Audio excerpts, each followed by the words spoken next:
Good morning, everybody. Wonderful, wonderful, wonderful to see you. It is a fabulous Wednesday, and we're here with David's Meet the Biz class, and we got one of the absolute. Okay, and I'm going to say it. I'm going to say it. National treasure. Okay.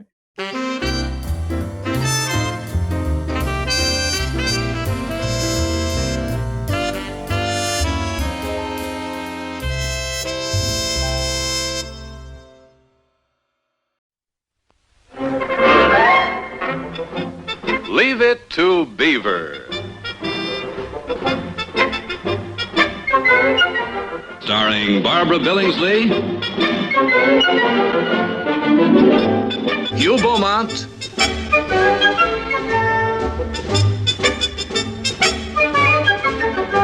Tony Dow, and Jerry Mathers, and Jerry Mathers, and Jerry Mathers, and Jerry Mathers, and Jerry Mathers as the Beaver. As the Beaver.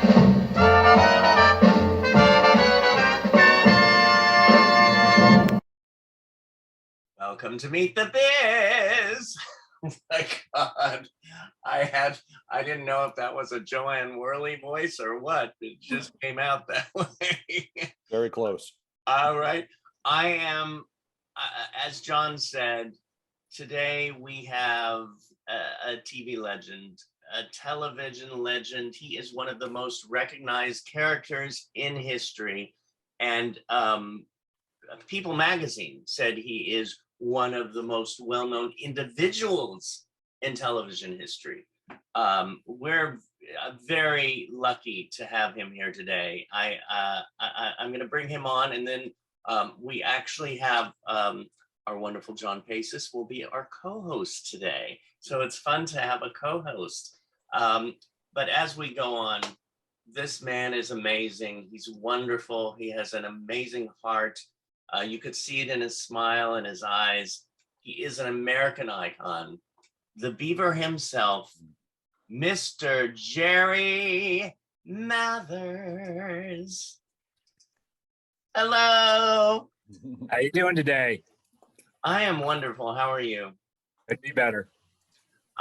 Thank you again for coming here. I remember I met you and your lovely wife with my friend Jerry, Jewel, at a party, and then I've seen you, of course, at several different events. But to have you here with Performing Arts Studio West, I've been here for I think 8 years now.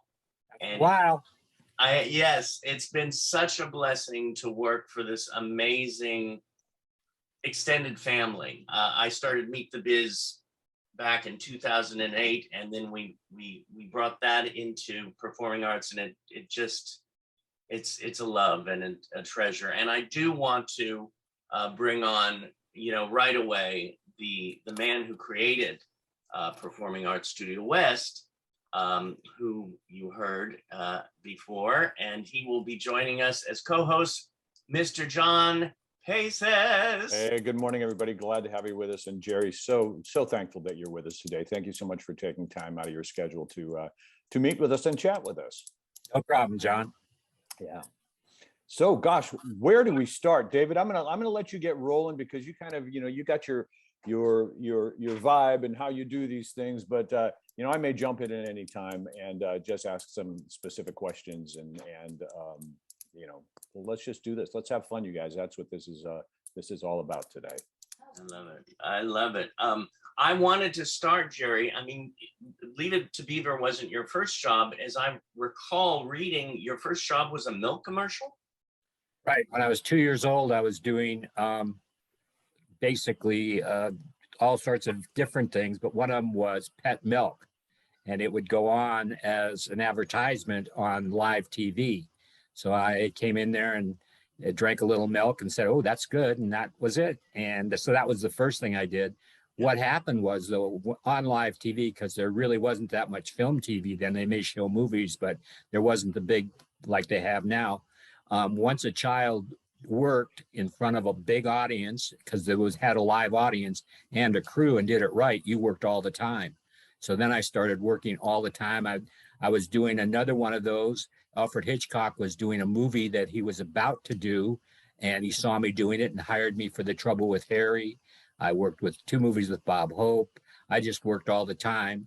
And then in 1957, I was on an interview, and it was a massive interview. They had about 2,000 kids because it was not only in Los Angeles, it was in New York and Chicago. And when we got there, we just kind of went, what kind of an interview is this? I mean, there was usually maybe 20, 30 kids for one part. But we didn't know that they were casting for Wally, Beaver, Eddie, Lumpy, all the different characters. So you walk in, I'm thinking, how come I am with this person that's like 18 years old? Well, how are they going to be a friend of mine? But it all turned out great. And Leave It to Beaver is one of the longest running shows in television history. Right. Right. I loved looking on your website too, because I love how it has all of the, I was about to buy everything on Amazon, the Amazon links, and the whole how many episodes was it? 284?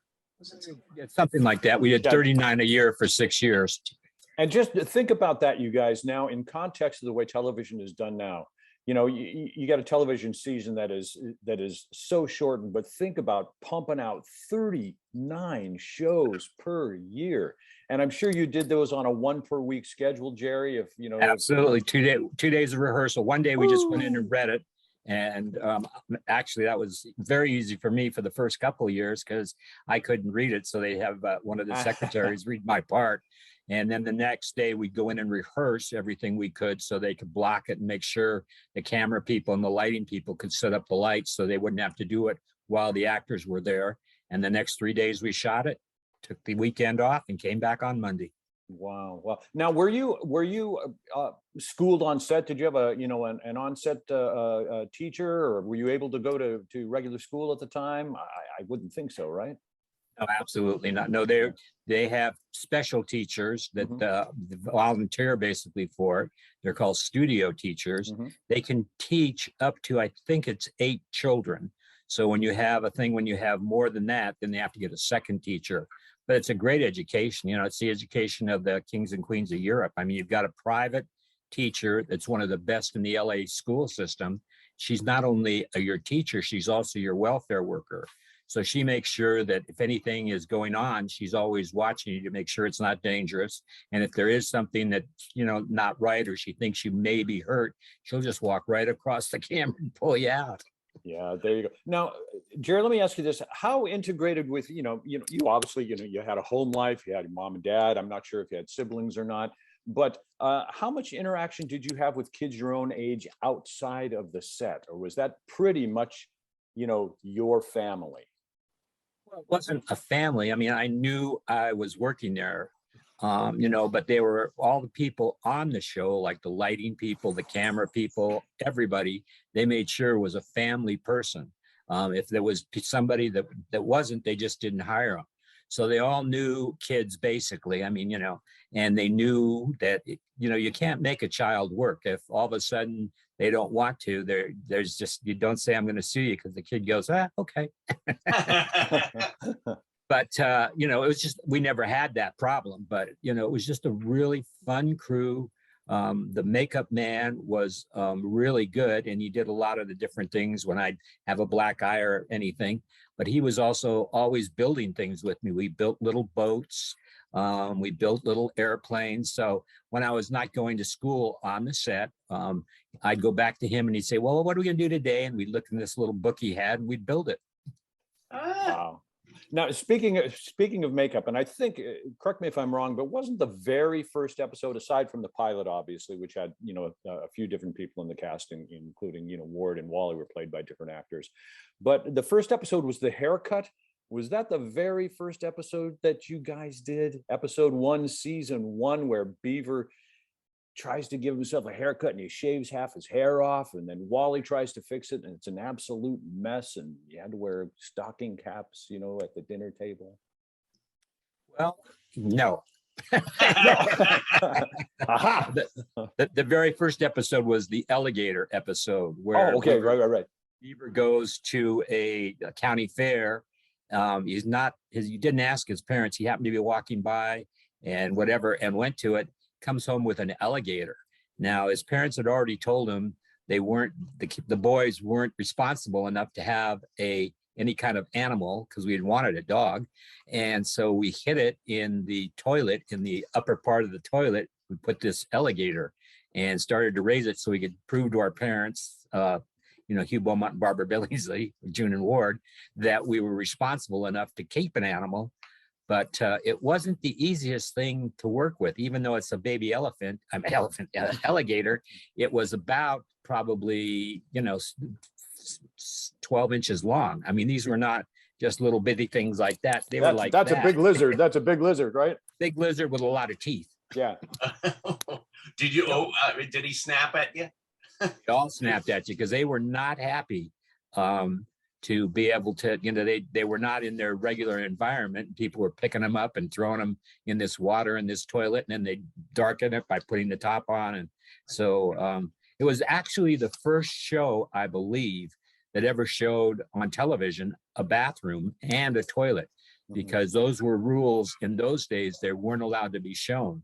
So that was one of the things that the people at the Censoring Bureau, censors said, no, you can't show that. So what they did is they just showed the very top of the tank with the alligator in it, but they couldn't show the bowl or any other part of the toilet. And it really is amazing how many scenes were actually shot of the kids in the bathroom there, like Wally trying to learn how to shave, or cleaning out the bathtub because they took a bath and it was horribly dirty. But yeah, I mean, you're right about that. It was just, you never saw that on other shows. Wait a minute, we put dirt into the tub so that it would look like a ring, so the parents would knew we took a bath. So great. Oh, there you go. So great. That sounds like somebody I stayed with in New York, but he hadn't cleaned his bathroom in 10 years. But that's Jerry, are your memories, because that's a young age. How old were you when you started the show? Like About 7, 6, 7. Okay, Yeah. so memories vivid, or do they all kind of run together, or how does that play? I'll give play in you your head? I'll give you a little test. How much do you remember about being in the first grade? Almost everything. Okay, tell me all about it. Well, my teacher was Miss Takahashi. I had a crush on a girl named Lynn Caldwell, who was a blonde. I tried You writing like blondes, huh? Yeah. I married a blonde, and let me see. You know about this other blonde? The other blonde, my ex-wife. Oh, no. Okay, well, that didn't work out too great. But yeah, so there's a lot of things that I remember. Of course, some are foggy, but it's just that you did so many episodes, and I just always wondered, how that stuff, stayed in your head, or if it kind of fades away into, Probably the answer to that would be some of the episodes that didn't have like a landmark, when we call it that, fade away, because if there wasn't something like we brought an alligator home, or the Wally got a car, or the ones that there was something to hang it on was something that I might remember. Some of them were very good episodes, but they just didn't have those points that you really remember them. When I see them, I remember them, of course, and I say, oh yeah, that's really good. Yeah. One of the things that I think made the show so successful was the casting. Could not have been more brilliant. It could not have been more brilliant. Not only from Ward and June and you guys, but all of the friends. I mean, all of the friends were cast so beautifully, and these kids were so talented, and even the small parts like Larry Mondello's mom, and just such eccentric and wonderful characters. And this is something that was rather odd. Richard Deacon, obviously, who played Fred Rutherford, was simultaneously for a couple of years playing Mel Cooley on the Dick Van Dyke Show. And Actually, that kind of was not a bad thing, but we would all know that he can only come in on certain weeks, because if he'd already, said he was going to do this show or the other show, we might have to even change scripts, because if he was like not a central character, but had a lot to do in one show, and he was working at the other people's stage, we'd lose him. Yeah, and and I don't recall that ever seeing that in another series of shows where people were series a series, not a regular, but a supporting person that came on intermittently. So I just thought that was very interesting. Next question. Next question. We Go, do David. have a question, several questions from the audience, and we have someone who I went to school with in high school, and he is from Florida, Mr. Matt Creeks. Here is Matt. Matt. Hello, Matt. Hello. Thank you for having me. Well, look where he is. Hey, Matt. Yeah, we're sitting out in front of the Cleaver house. How are you, Mr. Mathers? I couldn't be better. It's a honor to talk to you. I bet you really didn't realize as a kid actor that you were inspiring kids like me to go into the business and at least try anyway. But thank you for that. My question for you is, in 1983, I was a tour guide at Universal Studios, and we drove by the Cleaver house every day. And I wondered if you had any stories from, I know that, they used the house as for exterior shots, and then you would go into a soundstage to do the interior shots. Did you have any stories about, working on the Universal lot, maybe friendships that you built with other actors on the lot? Well, I mean, probably the best one I had was Alfred Hitchcock. Now, I had done a movie called The Trouble with Harry before I did Leave It to Beaver, but he would come on and he would direct a few of the different shows that were more of the drama shows as series. And he might come in and do like an Alfred Hitchcock Presents and things like that. So, but it was just really fun because we had so many odd things on Leave It to Beaver where this happened or that happened. We had a makeup man who was Bob Don, but he was also the makeup man for all the different things, any kind of like the monster movies and everything. So I would go up to the lab during lunch and he'd let me help him build different things for other shows. And it was really a lot of fun. I bet that was. Were there other actors that you became friends with? Not really, because everybody was on different, sets. So it wasn't like a school where you had, a person behind you or a person in front of you.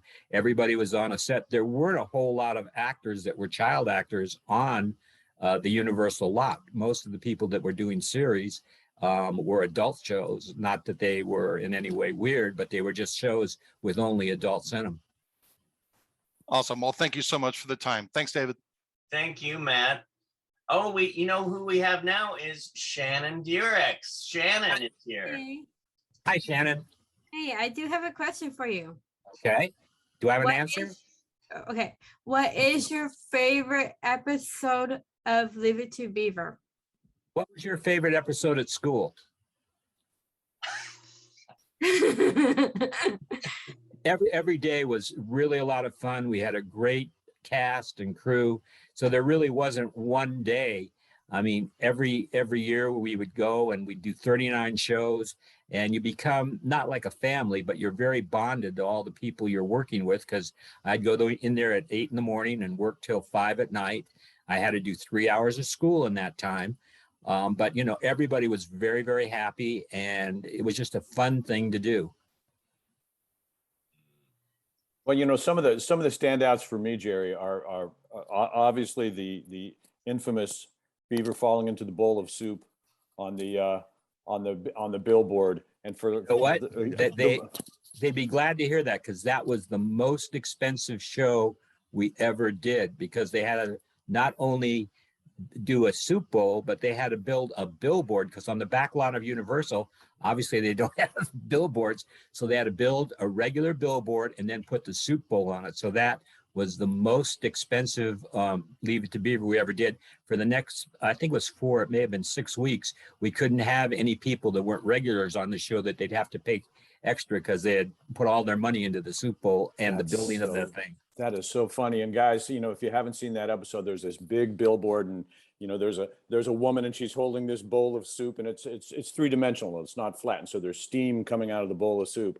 And so Beaver's friends are saying, "I bet you there's real soup in there." And Beaver's going, "Nah, there's not real soup in there." And there's going, "Sure there is. Sure there is. Why don't you climb up there, Beaver, and see?" And so he ends up climbing into this thing and falling into the bowl of soup, and then he gets stuck in there, and they have to call the fire department. And Eddie and Wally are all out there, and and they're just going, hey, some dumb kid fell into a bowl of soup, and it ends up being Beaver. And then Eddie, once the adults show up, they said, some poor unfortunate child fell into a bowl of soup, and just what a classic one that is. And if I can ask one more thing, there was an episode, Jerry, I think where there was a fair in town, and Beaver won a locket at one of the games, and he was going to give it to his mom either for birthday or Mother's Day, and he ends up giving it to a young lady.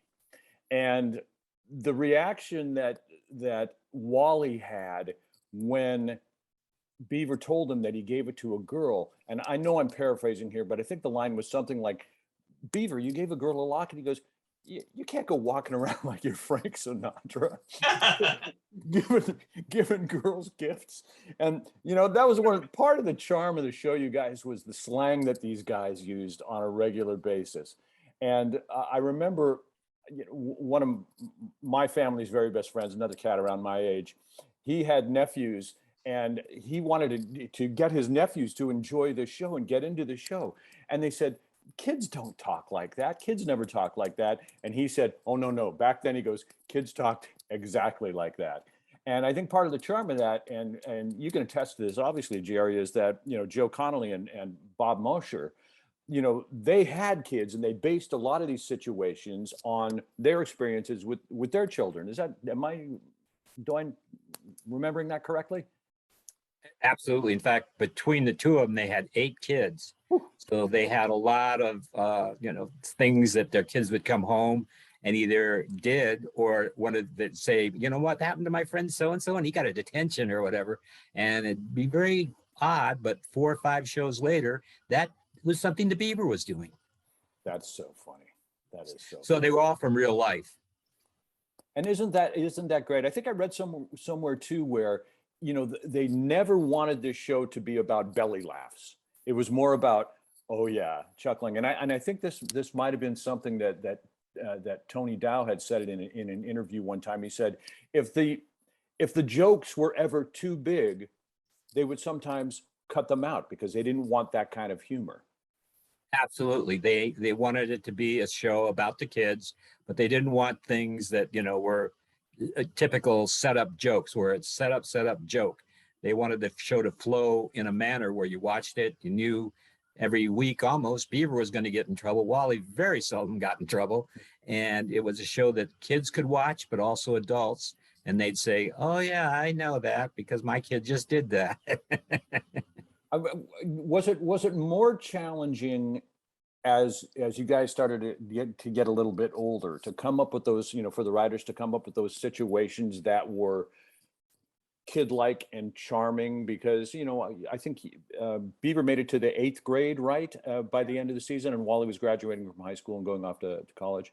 Did you feel that the writing changed a little bit, or was it pretty consistent with regard to the integrity of what they wanted to, I think it was very consistent. And the reason being, Joe Conley and Bob Mosher, who were the writers and producers of the show, I think they had either 10 or 11 kids between them.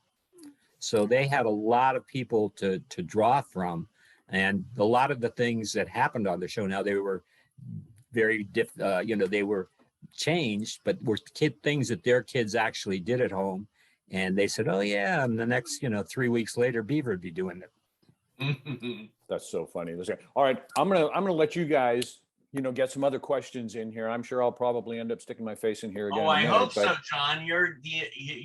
I mean, you could see that you breathed the show. You, and you're still breathing it. And it. I mean, for all of us, it was just an incredible show. And Jerry, you're. I mean, the Beaver. We have Katie Harney Johnson here. And she had a couple of questions. Okay. Hi, Katie. Hi. Thank you again for meeting with us. We really appreciate it. We're so lucky to have you. It's my pleasure. My hat You've on. got your hat and a green shirt to match it. You're Yes. very fashionable. Yes, which you can get at the Jerry Mathers beavermerch.com. Right? Nice better myself. She's giving you a great plug there, you guys. That's good. It is. So I had a couple questions. Well, one thing I wanted to ask you about is I know that after the Leave It to Beaver series ended, you actually started a band, which was called Beaver and the Trappers. So I wanted to hear a little more about that and how that got started. And also, do you enjoy singing still? I don't do the band anymore, but it was a high school band. So we would basically do all sorts of like sock hops.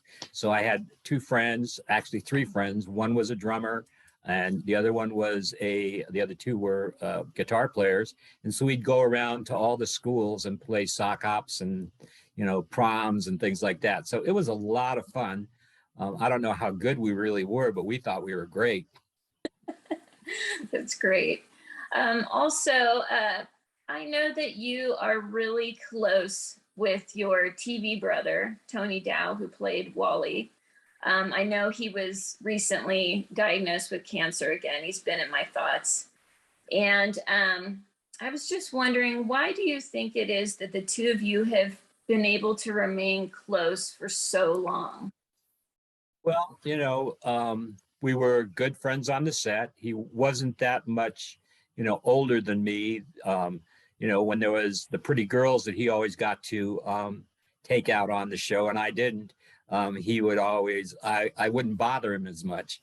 But when you're on a show for 6 years and there's like one other kid on the show or an adult almost by the time you ended the show, you become very, very good friends. And if you don't, it's not a very happy set to be on. So the writers were very cognizant of that. And, they always made sure that we were all happy.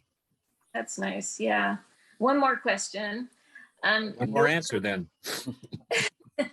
Your real life mother, Marilyn, just celebrated her 95th birthday, I believe. And Yes. I saw in an interview that she said she would read your lines with you every night. What was it? For 6 years, I think. So I was just curious. Obviously, she had a lot to do with your success. If you have any other stories about your mom. Well, my mom was basically my touchstone because when you're a child, you obviously can't go on interviews because, it was a long drive to the studios.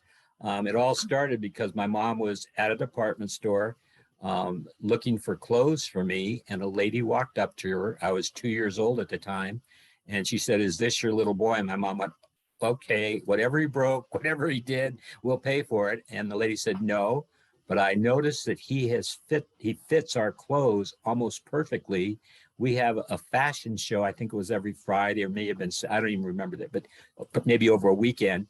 And all he'd have to do would be come in, wear 3 outfits, walk out with a model, do maybe a turn, but if he doesn't do it, that's not a big thing. And we would give him an outfit and pay him like, $10. My mom said, "You could do that." That's great. Thank you so much. My pleasure. Thank you. Yes. No, I was just going to ask what was your on-set relationship with Hugh Beaumont and Barbara Billingsley? I mean, they were obviously iconic television parents. Everybody wanted Ward for a dad. I mean, and June was always so steady and wonderful. How was your relationship with as a child and them being adults, and was it any thoughts you might have on that? Well, Hugh was very interesting because not only was he an actor, he's also a Methodist minister. Mm-hmm. And in the early, I guess it would be 50s, maybe late 50s, he was Michael Shane. Michael Shane was, before a movie, they'd have trailers or whatever they called them. And they were just real little short things. They're about 15 to 20 minutes. Michael Shane was this really tough detective that when he wanted to say anything, he'd take somebody and put him up against the wall and go bam, bam, bam, which was not the best thing for a minister to be doing. Mm-hmm. So I think when he got the part on Leave It to Beaver and the father, it was much more of him being a minister. Beaver would do something wrong and he'd say, "Come into the den," and he'd have a talk with me. And I think he was much happier than beating people up.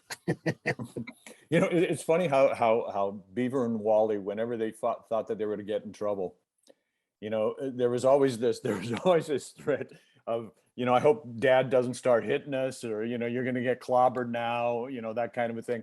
And it never happened because, Ward was so even keeled. Although there were those times when you would see him just starting to lose his temper and then he would catch himself. It was just so beautifully played. I mean, just what a wonderful cast. He was a great actor. Barbara Billingsley was really good. Probably the one that was maybe the best actor on the show was Ken Osmond, who played Eddie Haskell. Because in real life, after he finished Leave It to Beaver, he went on to become a very decorated officer in the Los Angeles Police Department. He was a motorcycle officer. But how'd you like to be speeding on the freeway or on a street? You see the lights behind you, you go, oh no, I'll talk my way out of this. And up walks Eddie Haskell. No, seriously. That's We so have funny. Zuli Johnson now. Zuli. Oh, Zuli.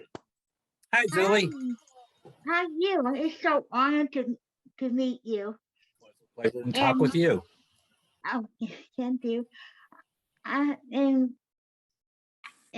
leave it to Beaver with your famous hat, your baseball cap. How many times you wear the same hat or a different ones on your wardrobe? Do you wear it the same time or you have different hats? Funny thing about that hat was when you do a show like Leave It to Beaver, you have a wardrobe person, and the wardrobe person, does all your clothes for you. And when we did the very first episode, it was raining out that day. Now we were on a sound stage, so it wasn't like I was out in the rain, but my mom was looking for something so my hair wouldn't be all wet when we got to the studio. And she just saw this green hat that had been up on one of our closets for a while. She didn't really know where it came from, but at least a hat to keep my hair dry. And so she put it on me. And the next thing I knew, they wanted it every week. In fact, the wardrobe man wanted to keep it. And they said, no. My mom said, no, that's our hat. If you want to buy another one, that's fine. Producer said, no, we like that one. So this poor wardrobe man would watch me every second. If I walked off the set, he always wanted to grab it right away. So, we might go out and play, like throw baseballs or something. He didn't want it to get dirty. So it was like a big thing. You would have thought it was the Queen's gold. Oh, that's great. That's great. Thank you for your answer. Thank you. Thank you for your good questions. Thank you. Diana Elizabeth Jordan. Hi, Elizabeth. Hello, how are you? Believe it or not, my dad, my grandfather, and my great-grandfather were Methodist ministers. So when you said that about Mr. Beaumont, I thought, cool. Anyway, my question for you is, in the early 80s, they brought the cast together to do the new Leave It to Beaver. And what was that experience like? And now you guys are in a brand new decade. It was pre-social media, but so much had happened socially too. So what was that like to kind of revisit a character you had played as a young actor, then revisit him as now he is a father? And what were the differences that you had to portray because you had you were now playing the dad instead of being the son? So what was that like for you as an actor and a character? Well, it was a lot easier than just walking in and having to play a dad, because I'd had a great mentor in Hugh Beaumont, who I had been working with for basically 6 years before we started the next show. And that was a few years after that. But, I learned a lot of things from him about how to be an actor and things that you should do and things that you shouldn't do. But he was a really nice man. What a lot of people don't know about him is the other thing he was, besides an actor, he was a Methodist minister.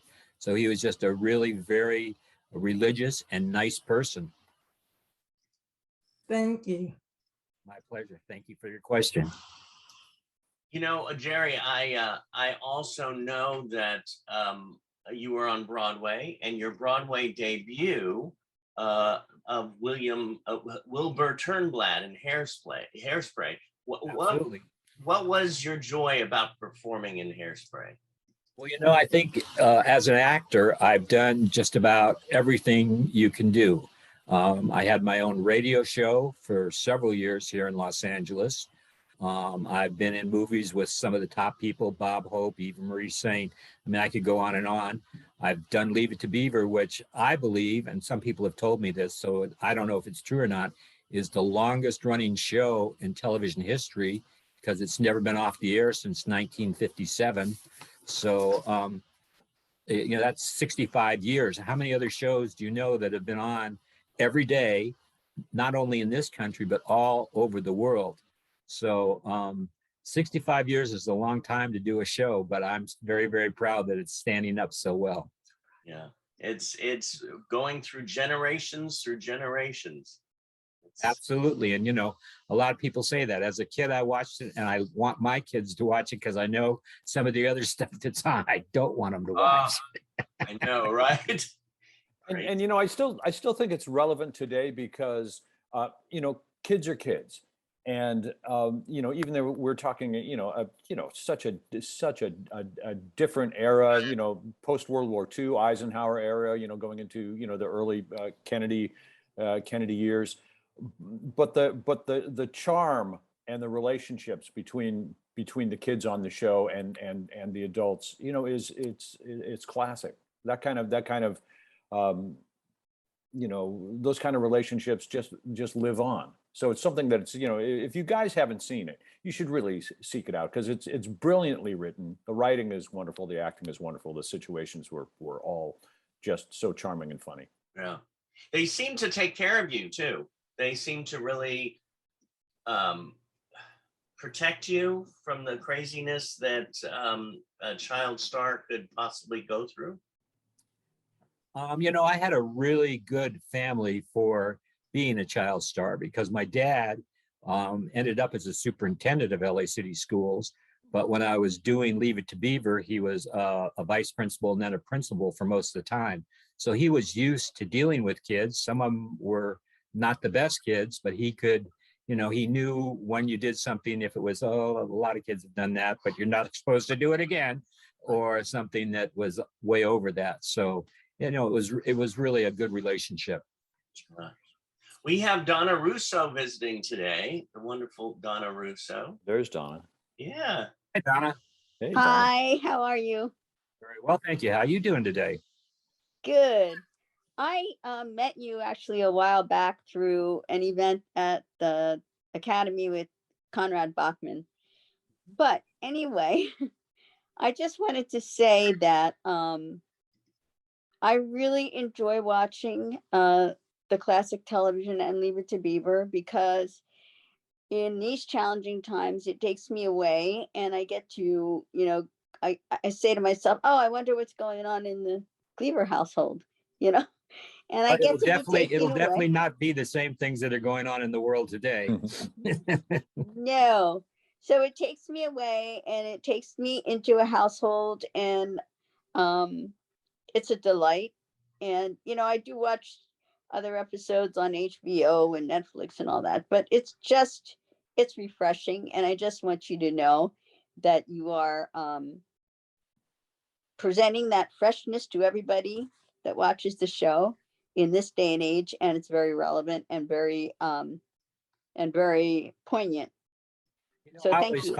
I always find that very interesting that a show that was done in 1957, just about a little boy growing up in America, could be so relevant to the kids today because, the things that happened in 57, they're a little bit different, but they're still happening today. And I just get so many, people writing me and telling me that I did that when I was a kid. It's just really nice to have such a big fan base that is so dedicated. Yeah, and thank you for making me smile in the midst of things that are going on that maybe are not so good. Well, you know what? You're so pretty. You ought to smile all the time. Thank you. Thank you, John. Jerry, I heard you're very health conscious and you were diagnosed with type 2 diabetes at one time. It was, I owned a catering company, which I was doing studio catering. So I would be going out every day and feeding maybe 100, maybe 75 people, but it wasn't like a restaurant. A lot of times they're out in the desert, they're here, they're there. So, and I would go around, and of course, if it's your food, if you're not eating it, they're saying, I wonder why I'm eating his food and he's not. So I put on a lot of weight, and a good friend of mine that's a doctor said, you can't put on that kind of weight. And I said, I feel fine. And so she said, no, come on in, I'll give you a free test. And, she gave me all the different tests and said, you're in big trouble, boy, you better shape up real quick. So I lost about 30 pounds and feel a lot better. And I've been able to keep it off all this time. But, it was unreal how fast all that extra weight came on. And I didn't realize the damage it would do to my body. What do you say to somebody like me who has an addiction to sugar? Sugar is not the worst thing, but it's not all that good for you. It does a lot of damage sometimes to your teeth. It's in moderation. That's what I learned. All things in moderation. Yeah. You can do a lot of things, and they're just as good without stuffing yourself. Right. What is your biggest joy in life? My family, my kids, my wife. It's just really nice that I can now, after working since I was basically 2 years old, I've got a lot of free time. I still do autograph shows and different things, and that's fun. You go and see a lot of people. I have 5 grandchildren, so that's just a blessing. I can go over under the age of 6, and so it's just something that a lot of people don't have the luxury I have of being able to go over and see them and play with them, and then get them all riled up and leave. Oh my God! I just pictured them with you watching Beaver, and to see their expressions, it must be fascinating. Yeah, they mostly recognize me. I've been there, and they say, that's you, and I get all excited. So, and the other only bad part is they say, well, why aren't mommy and daddy on that? Well, they weren't born yet. We have some more questions. I know people want to ask questions. So here is Miss Alexandra Hart. Yeah. Hello. Hi, Alexandra. I want to ask you, did you do Broadway a long time ago? Say that again, Alexandra. I think Did you do Broadway a long time ago? Yes. Well, not a long time ago. What was Broadway? I did about 4 or 5 years ago. It was really fun. Broadway is a lot of work, though. So I went back there. I was there for about 5 months. I did Hairspray, and it was very, very fun. I had done a lot of theater work that most people don't know about because it's theater and it's not like a TV show that goes all over the country. So it wasn't like it was a big thing for me to do Broadway. I mean, it was a big thing, but it wasn't scary at all because I'd done a lot of little theater and theater where I traveled all over the country doing different shows. So it was just a lot of fun, a lot of nice people. I'd go out and sign autographs sometimes for maybe an hour after the show. And it was just a lot of fun to do. Okay, and I have one last question. Do you have any these ancestors or descendants who served in the military or not? My dad was a colonel in the Air Force. My grandfathers were lieutenants and one was a captain. I was in the Air National Guard and was a sergeant in the Air National Guard. So we have a military family, and my son was in the Navy. So we all did our duty and came back all in one piece, which was a good thing. Yeah, that is a very real coincidence because my dad's side of the family served in the Navy. in the Navy. Well, good for you, Alexander. That's great. That's a good question. Very, very, Very well insightful done. for you to- yeah, good job, sweetie. I mean, we talk about Beaver all the time, but I mean, I'm reading the list of shows and I have seen you on a lot of these shows: Saturday Night Live, The Love Boat, Married with Children, Ozzy and Harriet, Batman, and then of course the movies that you talked about, and Back to the Beach, and commercials. I mean, the list is just out there. Do you have a favorite experience of one of those? No, but when you've been doing it since you were 2 years old, quite a few things can pop up. And, you know, it's always been fun. I've never had a time where I said, I'm never going to do this again, or I don't want to do this. When you go on a set, there's a great amount of people, but they're all very, very friendly. You know, the director says, do this. It's really simple. And everybody says, oh, that was great. Pat you on the back. And, you know, what could be better? Right. Jerry, just one real quick one. You know, I was just thinking, as being a kid myself, that sometimes you get a crush on a teacher. You know, if you had a pretty teacher. And I was just thinking of the of Miss Landers, and wondering if you had a little crush on Miss Landers when you were growing up. Well, you know, it wasn't a crush. I knew that she was a fellow actress, and we were very, very good friends. You know, because we had a lot of scenes that we did together, so we ran a lot of lines together. I honestly didn't really have a crush on her. There were a lot of other girls I did, but I knew that she was nowhere near my age. So, you know, it's kind of a something that just wasn't going to happen. There was that wonderful episode where where Ward and June invite Miss Landers over to dinner, and she wears open-toed shoes. And she had toes. I know the kids are all up in a tree and they're looking down on the back patio and just going, "Look, Beaver, toes." Toes were hanging out. Oh my God, that killed me. I thought that was so charming and funny. Thank you. We have Danny McNett now. Danny McNett. Danny. We only see the top of your head, so, well, and your cartoon. You said and everything that actually you had a radio career. I remember KWIZ, wasn't it? KWIZ? KZEY. Yeah. It was a middle of the road rock station, at that time. Now it's a Mexican station. and I was going to go over and meet you in person, and I mean, I remember clearly, and I actually thought it was a big deal, you know, but something happened that actually, you know, interrupted my schedule, and then schedule. I don't remember what it was now because it's many years later. You know, so I remember collecting the picture after the fact.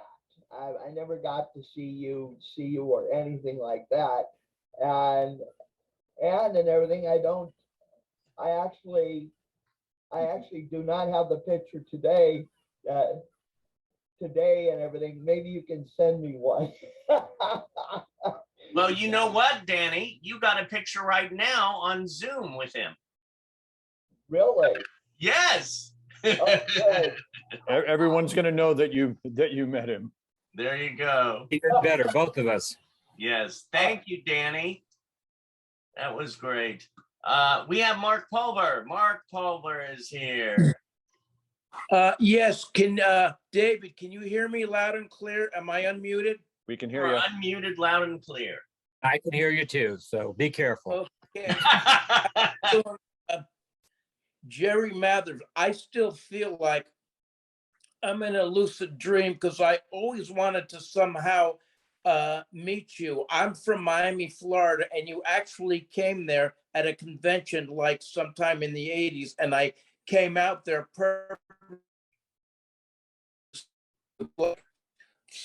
finding a needle in the haystack. My question is, when you got, how did you get the job on set? And when you were you nervous when you were auditioning for the part of Leave It to Beaver? Were you nervous? No, I wasn't nervous. I started working as an actor at 2 years old. I started doing live TV. So before I did Leave It to Beaver, I had done probably 8 to 10 movies, a lot of live television. And people always think it was only Leave It to Beaver, but a lot of those things there was no copy of. So you went in, you did it, you got paid, and you moved on to the next show. So Leave It to Beaver is one of the longest, and some people say is the longest running show in television history, because it's never been off the air since 1957. It plays in about, or has played in about 32 languages all over the world. So a lot of places that would never know what a boy in America would be like, that's what they learned from Leave It to Beaver, what life was like. Of course, it was in the 50s and early 60s for a boy in the United States. Well, I rushed home every day after school for like as back years that I could remember to turn on the tube, channel 12 in West Palm Beach, just to see you guys, and I did not want to miss 1 second of it. In fact, I came an hour, half hour at waiting by the TV to see you guys, and just so disappointed when the show ended. And it's just like, well, I gotta wait tomorrow to see you guys again. And I really still, even to this day, I love watching you guys. It just brings me right back into time. That is a time machine, watching you guys back in the 50s. Your mother was just always all dolled up, looking beautiful as ever. Your father, sophisticated, walking in with a briefcase. He knew exactly what to say at the at every minute of the day, what he needed to do as a father, a dream that I had to have parents like yours. Really, really love the show, guys. I really do. And thank you for speaking with me, Jerry. Well, thank you, Mark, for being such a dedicated fan. And you know what? I probably had more fun doing it than you had watching it. I'm so happy. Thanks again, Jerry. Pleasure. Thank you for calling in. I tell you, some of this is making me tear up. It brings back the memories of such a good time. And we have to, and it helps us find a good time in this moment as well, and realize the good moments that we have. Hey, real quick, Jerry, do you have, did you collect any, memorabilia from shows or anything, as a kid? Did, say like, there was that episode where you and all your friends got the sweatshirts with the ugly faces on them and that type of thing, and you all wanted to wear them to school, and of course you were the only one who did and got in trouble for it. But did you collect stuff like that? If it was saying, oh, here's a prop, or here's something we know we're not going to use again, would you take something like that home from time to time? No, but the one thing I did take home, and they weren't really all that happy about it, because when we finished Leave It to Beaver, they weren't sure it wasn't coming back for another season, was the hat, the baseball cap. Because the day that I went for the interview, it was raining, and so they could never find another hat. So that was always the poor wardrobe man would be chasing me around to make sure I didn't lose that hat. Hey, what was one of your dreams in your life that you manifested? Something that you always wanted and you went. Having a happy marriage. Oh. Here's my wife. Let's bring her right in. This is why I'm so happy. Hey, how are you? That's Good, Teresa. I'm good. Yeah, hi, Teresa. we're doing great together. So Yeah. Whenever I see the two of you together, it's, you can see it's one big love. yeah, it is. We're a good match. Very good. You're very lucky, you guys. Good for you. What do you want the most at this moment in your life? Which one are you speaking, me? Both of you.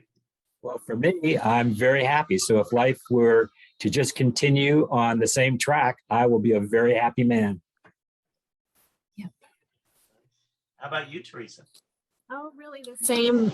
We're just so grateful to have wonderful grandkids and great kids. And this was a dream come true for me to meet somebody like Jerry. We've been married 11 years. So I have a lot of experience behind the camera. So, I said, well, I used to help create coordination for red carpets, and now I get to walk down them. So it's a pretty exciting life. And we're very happy. We're very happy together. homebodies, and yeah, we meet so many like nice people like yourselves and the incredible fans.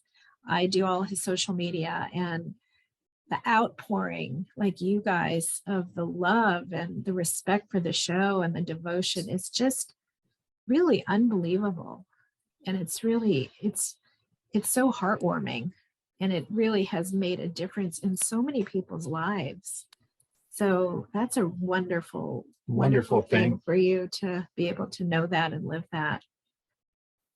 Well, thank you so much for coming today. John, any last questions or thoughts or anything? No, you know what? If Leave It to Beaver had not existed, it would have been a sadder world. Let's put it that way. Oh, Because it thank was you just- very much. It was just, it's just so charming, and even stood out, among the shows of that time, the other family shows. I mean, you take a look at, Father Knows Best or Ozzie and Harriet or something, and just like, yeah. And then Leave It to Beaver was up here just because, and I think it was all about the writing and the casting and how good you guys were as actors. I mean, never a fake moment.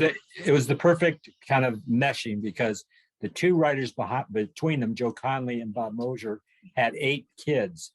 So they really knew a lot about bringing up, especially boys, because I don't think they had many girls among those 8. And so it was just a really fun cast.